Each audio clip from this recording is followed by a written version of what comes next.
Nous allons travailler sur la fabrication de café en poudre, AQPR FA 53. La matière première est le café vert qui va subir deux opérations unitaires principales.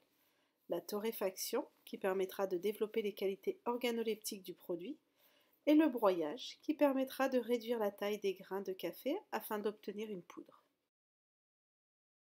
Le café est issu d'un arbuste appelé le caféier qui donne des fruits appelés des cerises. À l'intérieur de cette cerise, il y a notamment 2 grains de café vert qui vont être utilisés pour faire cette fabrication. Les grains de café vert peuvent être stockés longtemps dans un endroit sec et propre, à l'abri de la lumière. Ce stockage des matières premières est primordial pour éviter tout développement de micro-organismes, tels que les champignons. Il permettra aussi de conserver les qualités organoleptiques des grains de café, car les rayons du soleil peuvent altérer les macromolécules biologiques, notamment les lipides. La torréfaction est l'action de torréfier un aliment. Elle donne un arôme qui rappelle l'odeur des aliments un peu grillés. Sous l'effet de la chaleur, 2 réactions chimiques interviennent. Tout d'abord, la réaction de Maillard, qui est déterminante dans la constitution des arômes. Les sucres et les acides vont développer des arômes.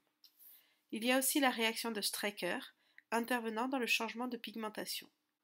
La torréfaction est riche d'une infinité de nuances, de légères, blondes, à très poussées, très brunes.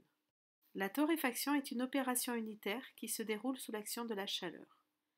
Dans notre cas, nous allons utiliser le four en chaleur sèche par convection, c'est-à-dire par circulation d'un gaz. La matière première est introduite dans un gastronome de manière à ce qu'il n'y ait qu'une seule couche de grains. Le four est préchauffé, puis la matière première est introduite dans le four. Attention au risque de brûlure. Il faut absolument surveiller la torréfaction pour éviter que les grains de café ne brûlent. Après séchage, le café à broyer est introduit par une trémie dans une cuve contenant des marteaux en mouvement. Ici, les marteaux sont au nombre de 3. En bas de la cuve, un tamis sélectionnant la taille des particules extraites est positionné. C'est par là que les particules fines de café, le café en poudre, va sortir. Le café en grains sera introduit par un opérateur. Puis l'autre opérateur va maintenir au niveau de la sortie du produit broyé un sachet de conditionnement sous vide. Il sera nécessaire de mettre en marche le broyeur.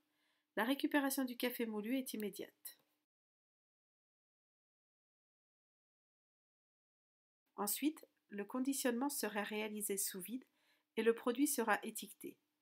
Voici le café moulu conditionné sous vide. Bonne dégustation!